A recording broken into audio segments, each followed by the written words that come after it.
अंकुशं चाक्षसूत्रं च पाशपुस्तकधारिणीं मुक्ताहारैः समायुक्तां देवीं ध्यायेच्चतुर्भुजां सितेन दर्पणाभेन वस्त्रेण परिभूषितां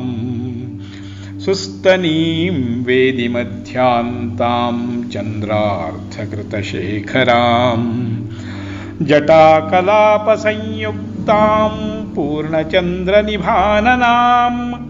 त्रिलोचनीं महादेवीं स्वर्णनूपुरधारिणीं कटकैः स्वर्णरत्नाढ्यैर्महावलयभूषितां केयूरैर्मेखलाद्यैश्च द्योतयन्तीं जगत्त्रयम् सुभाषितां सुधाकान्तां भारतीं प्रणमाम्यहम्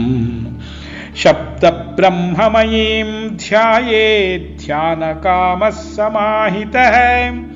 शारदा शारदां भोजवदनावदनाम्बुजे सर्वदा सर्वदास्माकं सन्निधिः सन्निधिं क्रियात्।